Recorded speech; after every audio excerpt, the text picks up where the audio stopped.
today we will study the remaining part of this chapter, air and its pollution. So student, this is the part 2 of this chapter, and if you have not seen the part 1 video of this chapter, then I have given the link in the description box. You may check it out. So student, without further delay, let's get started. Uses of air pressure. So student, in this video we will start from here. Uses of air pressure. Air pressure के क्या क्या use है?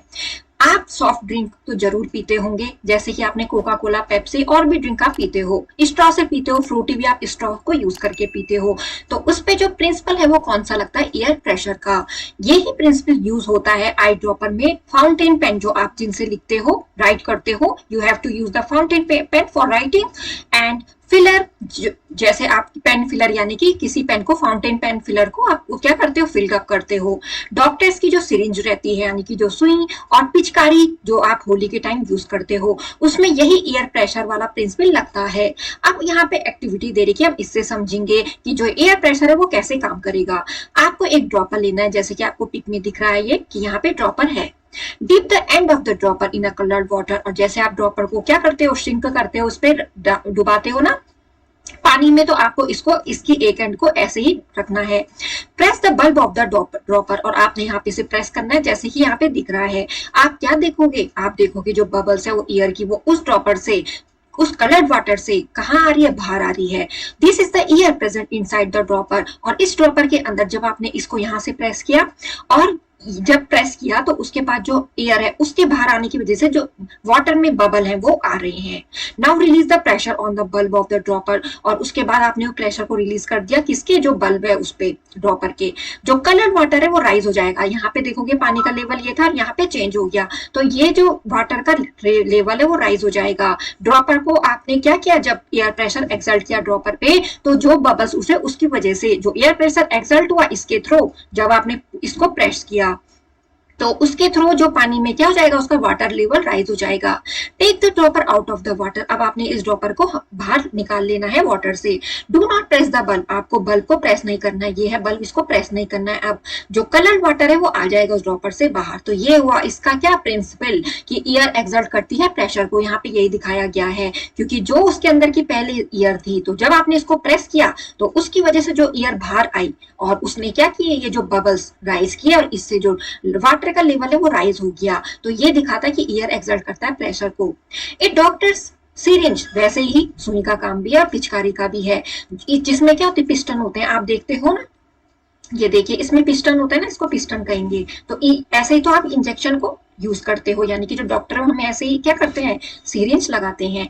When this piston is move forward, जब आप इसको forward move करोगे, जैसे इस पिक में दिखा रहा है, the air inside the syringe goes out. जो एयर है वो उसके जो अंदर रहेगी, सिरिंज के अंदर, वो बाहर निकलेगी। और जो नोजल और टिप है वो डिप्ड किया आपने मेडिसिन में, और उसके बाद जो भी कलर्ड वाटर है मेडिसिन में। कलर्ड वाटर मतलब जब आप होली खेलते हो तब आप यूज करते हो पिचकारी को, और जो सिरिंज यूज करोगे वो मेडिसिन भरोगे ना उसके अंदर। And the piston is pushed back. और फिर आप उसको पुश्ड बैक करते हो ना, एक बार आगे की तरफ फॉरवर्ड पुश करोगे और एक बार बैकवर्ड पुल करोगे। The liquid enters the syringe. तो आप देखोगे जो सुई में क्या हुई? मेडिसिन फिल्ड हो गई। तो यहाँ पे भी एयर ने एक्सर्ट किया प्रेशर को। अब जो फाउंटेन पेन में इंक है वो भी फिल्ड होती है इसी वे में।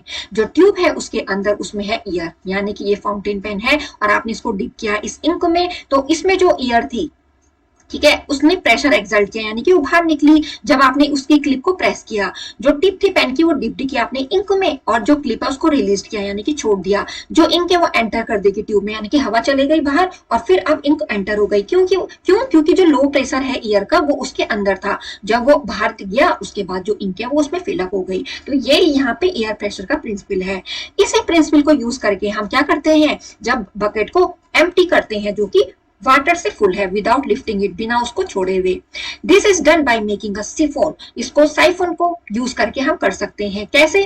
Take a glass tube with 2 bends. आपने ये 2 ग्लास ट्यूब ली है और जैसे कि आपको डायग्राम में दिखाया गया है। अब आपने एक बकेट लेनी है फुल ऑफ वाटर की और उसको रखना है हायर लेवल पे रखना है उसको। Take another empty bucket. और आपने दूसरा एम्प्टी बकेट लेना है और उसके बाद क्या करना है? उसको लोअर लेवल पे रखना है। और now place the shorter arm of the tube into water field, और आपको जो सोल्टर आर्म है उस ट्यूब की उसको क्या करना है, वाटर फील्ड बकेट में रख देना। लॉन्गर आर्म को ट्यूब एम्प्टी बकेट में रखना है, यानी कि लॉन्गर आर्म को यहाँ रखा और सोल्टर को यहाँ जिसमें की पानी है। Suck out the air from the tube, और उस एयर से अब क्या करना है, सक करनी है इसको एयर को उस ट्यूब से, और उसको वाटर के साथ क्या करना है, फिलअप करना है। You will note that water start flowing, आप ये नोट करोगे जो वाटर है वो फ्लो करने लग गया एम्प्टी बकेट में। The water in the longer tube empties, और जो वाटर है इस लॉन्गर ट्यूब में उसने इसको खाली कर दिया है, किसकी वजह से, ग्रेविटी की वजह से। And sucks water from the bucket kept at higher level, यानी कि जो हायर लेवल पे था यहाँ से वाटर इस लो लेवल वाले पे जाएगा, इसी को बोलते हैं सिफोन। यानी कि आपको इसको टिल्ट करने की जरूरत नहीं पड़ी, आपने इसको बाल्टी को कहीं से भी डिस्टर्ब नहीं किया, और आपने जो ये पाइप लगाए एक लो लेवल पे बकेट पे और एक हाई लेवल बकेट पे, और उस पे जो पानी का लेवल था वो भी अलग अलग था। तो यहाँ पे जो इसका जो लेवल है पानी का वो धीरे धीरे कम हो जाएगा, लो लेवल में चले जाएगा।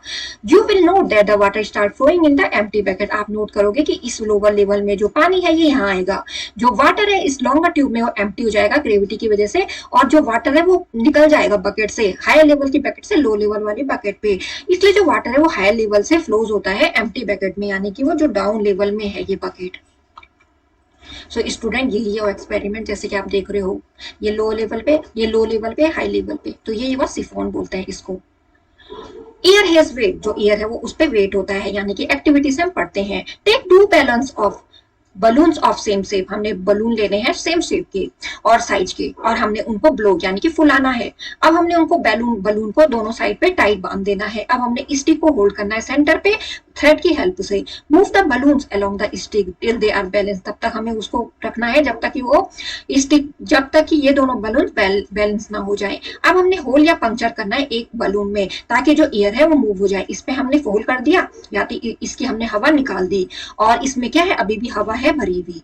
You will know now find the balloons are not balance anymore, आप ये पाओगे कि ये जो बलून्स है, ये बलून की जिसकी हवा निकल गई, यानी कि हमने इसको क्या कर दिया, पंक्चर या होल कर दिया इस पे, ठीक है, इसकी हवा निकल गई, तो इसमें जो हवा है वो है और इसमें नहीं है। तो जिसमें हवा होगी उसकी वजह से इसका जो वेट है वो ज्यादा होगा, किसके कंपैरिजन में, डिफ्लेटेड बैलून के कंपैरिजन में। तो ये जो स्टिक है इधर की तरफ झुकी, तो इसका मतलब है जो एयर है उसमें वेट है, आप इसको कर भी सकते हो खुद।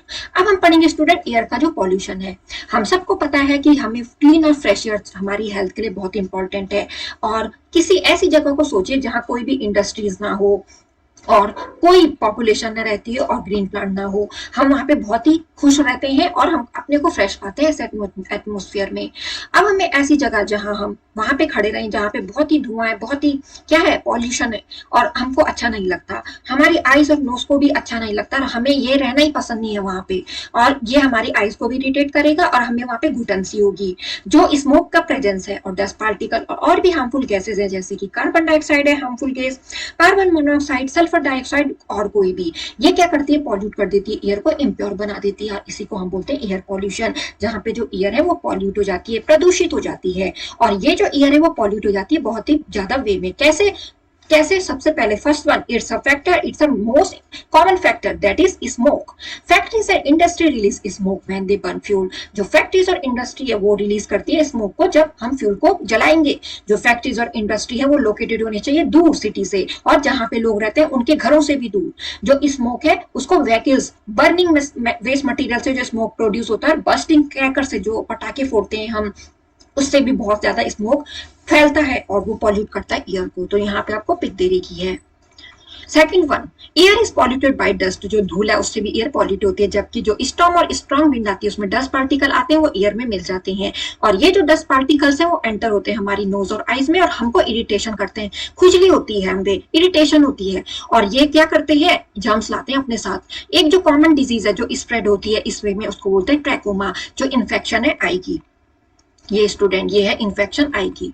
It is very common in hot and dusty atmosphere, ये वहां पे होगी जहां पे बहुत ही गर्म होगा और डस्टी यानी कि धूल भरा एटमोस्फेयर होगा, और ये इंपॉर्टेंट कॉज है ब्लाइंडनेस का इंडिया में। ये है पॉल्यूशन कॉज बाय डस्ट के, जिससे हमें ट्रैकोमा डिजीज हो जाती है।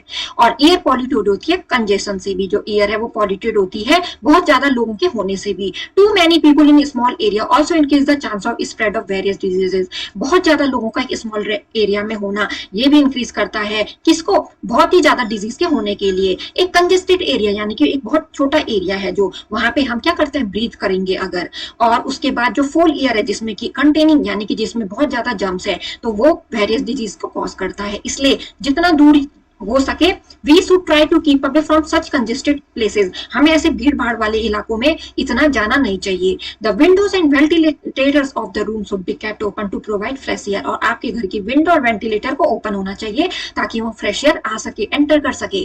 ट्रीज और ग्रीन प्लांट्स हमें हेल्प करते हैं एयर को फ्रेश रखने के लिए, वो यूज करेंगे कार्बन डाइऑक्साइड को, रिलीज करेंगे ऑक्सीजन, इसलिए कहते हैं plant more trees. This makes air clean, ये एयर को क्लीन करेगी और फ्रेश भी करेगी, इसलिए हमें प्रीफर करना चाहिए ग्रीन प्लांट्स को रखना अपने सराउंडिंग में और अपने हाउस के इधर उधर, जैसे कि ये वाला हाउस है और आई होप आपके हाउस में भी बहुत सारे ग्रीन प्लांट्स होंगे। सो स्टूडेंट ये चैप्टर होता है यहीं पे फिनिश। मैं मिलूंगी आपको नेक्स्ट वीडियो में। अगर वीडियो पसंद आया तो लाइक करना ना भूले, thanks for watching and subscribe करना ना भूले और अपने दोस्तों को शेयर जरूर कीजिए।